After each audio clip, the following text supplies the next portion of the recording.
Já falou sobre o Pirula desmerecendo os comuna? Vocês querem que eu fale disso? É que esse assunto pior que pode render. Não, é que assim, ó, gente, eu não quero, sério, eu não quero entrar em polêmica.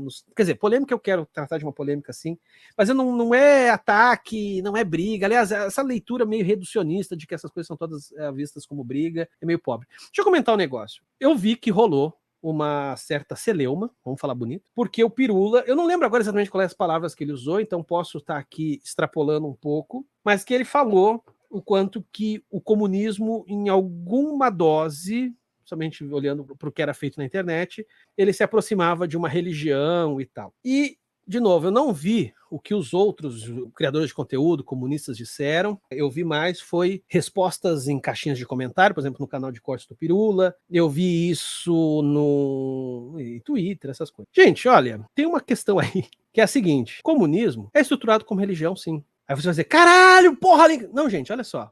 Questão simples. Porque quase tudo é estruturado como religião. E mais do que isso, tem a ver com o fato de que as religiões, elas são formas arcaicas que a gente tem, arcaicas no sentido que elas são muito antigas, estão na fundação de formas de a gente estruturar o nosso pensamento, de modo que a gente acaba extrapolando modelos religiosos para coisas que não são religiosas. Isso não é surpresa para ninguém. Qualquer pessoa que estuda o mínimo do mínimo de cultura, de psicologia, de formações de grupo, sabe que isso acontece. Isso não é nenhuma surpresa, isso não tem nada de revelador, não tem nada de surpreendente. É isso que eu falo. O que talvez me deixou um pouco perplexo com essa situação é isso ainda ser motivo de polêmica. Deixa eu pegar algumas questões aqui que eu acho. Primeiro eu vou começar dando os exemplos e depois eu vou fazer o contrário, né? Geralmente quando a gente faz um artigo e tal, a gente começa com a fundamentação teórica e depois vem para a análise. Eu vou fazer o contrário, eu vou começar com a análise e depois eu falo da fundamentação teórica. Vocês lembram quando teve aquela treta entre o pessoal da Soberana com o Carlito, do historiador? Uma treta que eu vou deixar bem claro aqui. Estou pouco me fudendo, não quero falar da treta. Ah, mas quem é que tava com razão? Mas porque... Não quero nem saber, não interessa,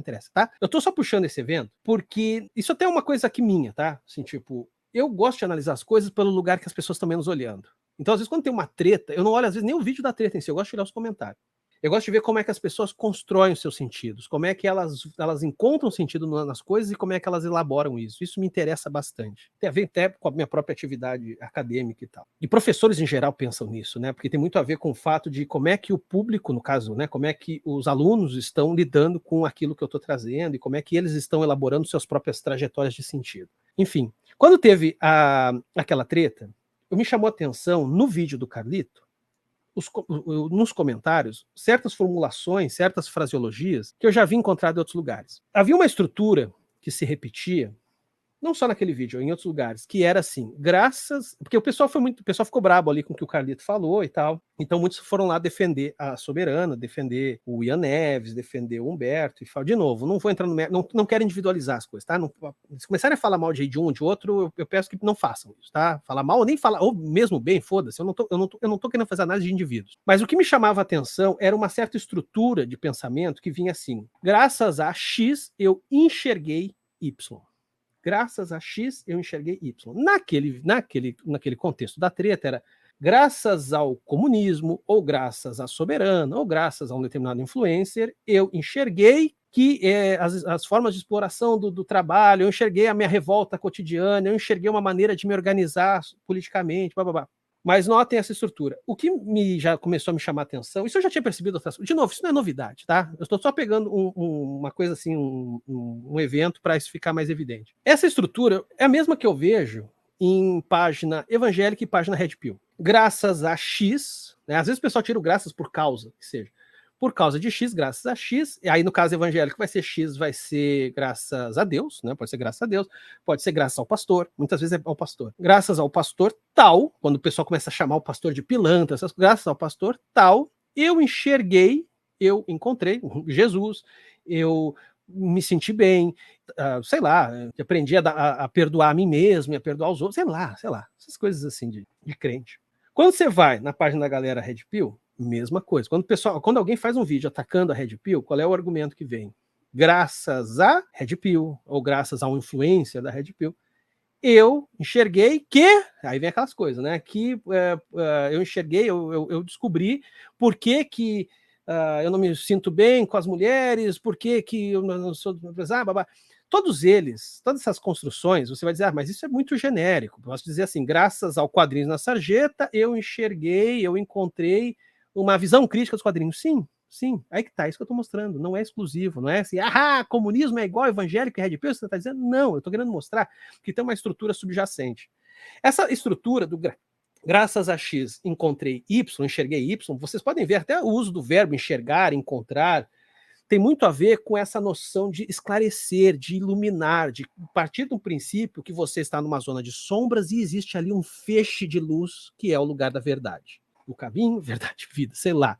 Reparem, isso é uma coisa que não por acaso está no livro do Adorno com o Horkheimer, que é a Dialética do Esclarecimento, que eu acho que merecia muito ser relido, porque eles criticam justamente o quanto que o pensamento tradicional ocidental ele é muito dependente de uma noção de esclarecimento, e, portanto, por isso, isso permeia, essa noção de busca pela luz, permeia nossas elaborações das mais diversas, políticas, sociais, enfim.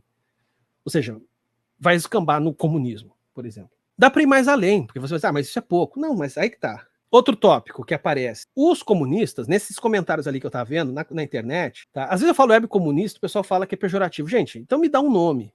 Como é que eu chamo esse fenômeno do comunismo na internet? Esse fenômeno mais recente de streamers e youtubers, como é que eu chamo? Eu vou usar web comunismo na falta de um nome melhor, tá? Se incomoda, sei lá, então me deem outro nome. Eu preciso separar, porque eu não estou falando das formações partidárias e tal, estou falando especificamente dessas formações que se dão, nessas dinâmicas, não formações, mas nessas dinâmicas de internet. Que não é exclusiva à internet, mas eu quero observar porque é ali que eu estou fazendo recorte e análise. Uma coisa que também me chama a atenção, que eu já falei aqui, é que também, dentro dessas maneiras de estruturar o pensamento, os webcomunistas, eles têm o seu amém. Assim como o evangélico, o cristão, no geral, põe o amém no final, o comunista tem o seu amém, que é o venceremos. Que também é uma lógica, que é uma escatologia. É o lançar ao futuro um lugar de justiça, que é uma coisa que está no judaísmo, que está no cristianismo, um futuro de justiça.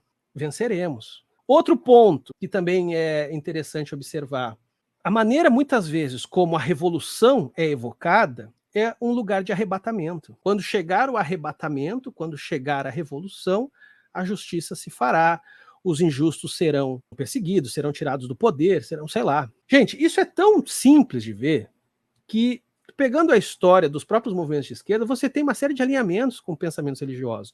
Um dos pilares do PT no Brasil é dizer, mas o PT não é de esquerda. Gente, eu estou falando da fundação do PT, quando o PT era muito mais à esquerda na sua fundação. Um dos pilares do PT foram as pastorais da Igreja Católica. A esquerda radical dos Estados Unidos dos anos 60 era muito próxima, tinha vários pontos de contato com Martin Luther King, que não esqueçamos, era um pastor batista. Isso para não falar da força que teve aqui no Brasil, não só no Brasil, na América Latina, durante as ditaduras, que foi a teologia da libertação, que tem uma leitura de um Jesus revolucionário. Essas aproximações não são só simplesmente intercâmbios, mas é porque tem a ver com um certo alinhamento de pensamento. Deixa eu pegar um caso que talvez sirva para a gente ir mais longe e não ficar tanto aos comunistas e tal. Lugar de fala, noção de lugar de fala, sim, que eu sei, não é um conceito marxista, não sei o quê, mas o lugar de fala eu acho que é um estudo de caso do caralho para explicar o que eu quero dizer aqui.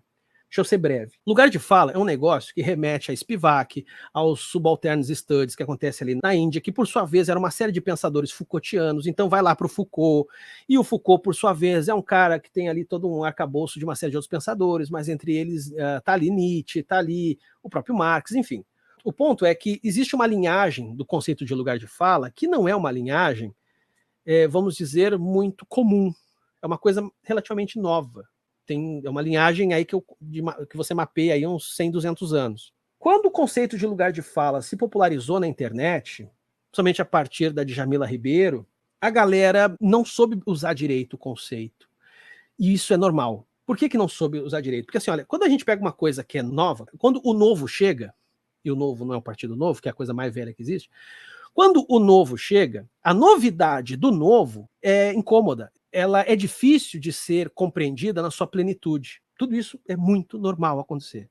Aí o que se dá? Todos nós fazemos isso. Quando a gente lida com alguma coisa nova, a gente preenche lacunas onde a gente não sabe como lidar perante esse novo com aquilo que a gente já tinha.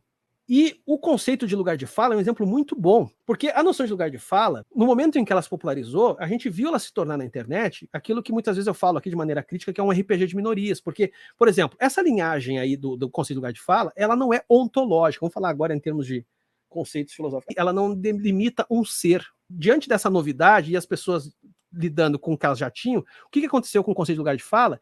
Ele foi para a coisa mais retrógrada possível, que era um pensamento neoplatônico. Então as pessoas, em vez de partir da noção de lugar de fala, pensando muito a questão das construções de discurso, foi para as essencializações. Aí começou a virar uma espécie de essencialização ou entificação da diferença.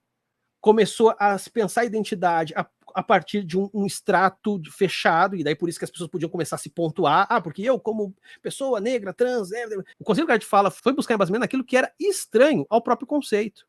Mas por que a gente foi buscar esse embasamento que, de certa maneira, desvirtuou por completo o conceito de lugar de fala? Porque é o que a gente está mais acostumado. Somente a classe média universitária, que na sua grande maioria estudou em escolas particulares. Muitos estudaram em escolas particulares, são escolas cristãs no Brasil. E mesmo da galera da escola pública, a presença da igreja é muito forte. A presença do cristianismo, seja ele católico, seja evangélico, ele é forte no Brasil. O Brasil é um país muito cristão.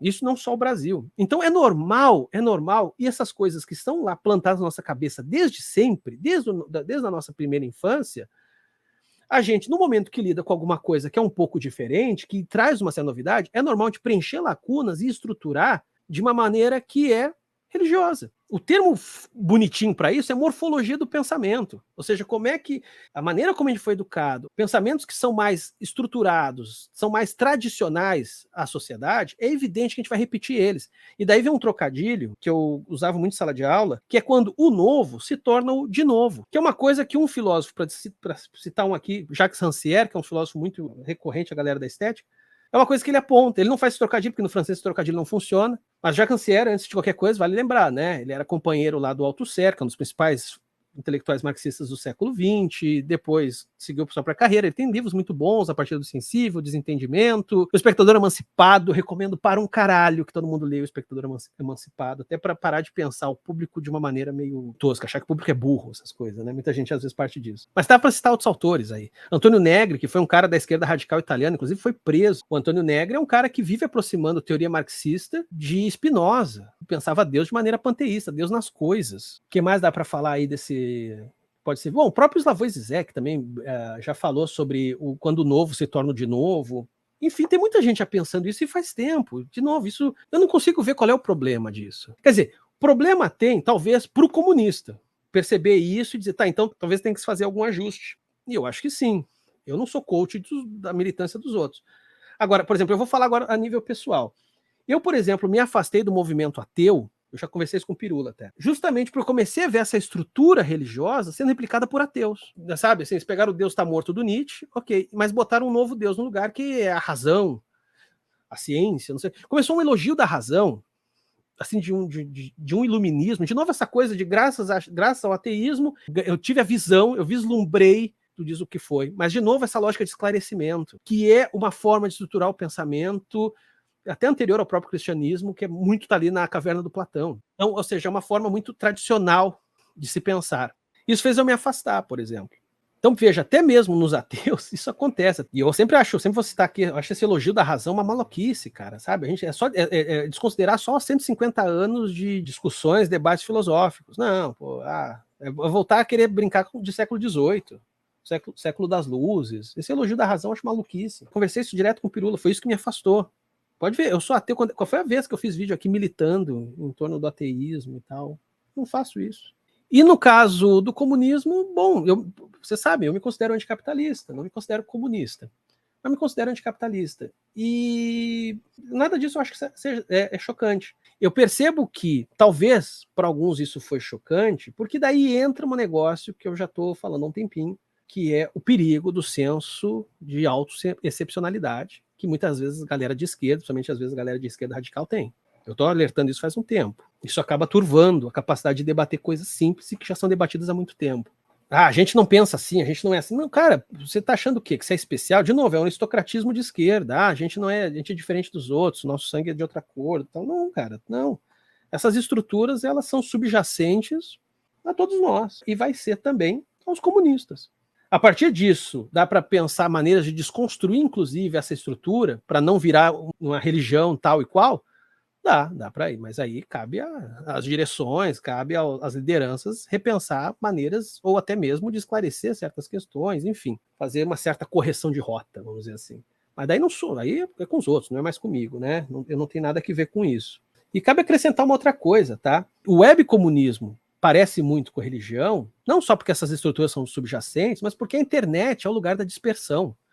Então, assim, é diferente de uma sala de aula, onde você, por exemplo, tem uma estrutura, onde você, para passar para o conteúdo 2, você veio do conteúdo 1, então você vai adensando. Porque às vezes o pessoal fala, na internet tem um funil, eu não acredito em funil nenhum funcionando na internet. Pelo contrário, eu acho que acontece o contrário.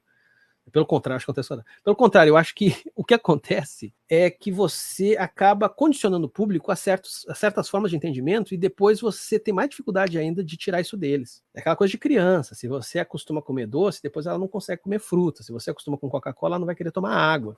E a busca por uma densidade de um debate sobre comunismo, sobre marxismo, esbarra com um público que se acostumou com react de Nando Moura, essas coisas. É fato, galera. Desculpa falar isso, a gente fica puto que fala isso.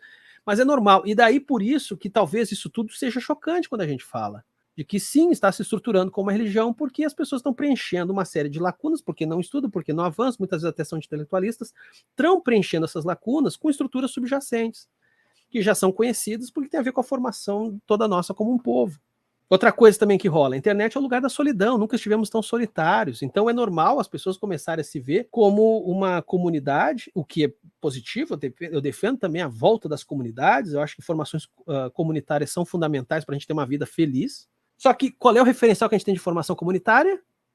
A igreja. Poucos são aqueles que vão ter referenciais que não seja de formação comunitária no culto. Aliás, tu conversa com qualquer evangélico, eu tenho alguns amigos evangélicos, são pessoas extremamente críticas aos próprios evangélicos, mas eles falam, cara, olha só, eu tenho uma série de críticas, bababá, também não gosto do Malafaia, também não gosto de Macedo, bababá, mas como eu me sinto bem quando eu vou na igreja. E aí tu vê naqueles comentários lá do Carlito, era bem isso, me faz bem, me fez bem, lógico, porque nós estamos solitários, eu acho que você vai se sentir bem encontrando um grupo. Assim como tem muita gente que fala que essa live do caos aqui ajuda a pessoa a não tirar a própria vida. Já recebi vários relatos assim. É óbvio, a gente tá muito sozinho.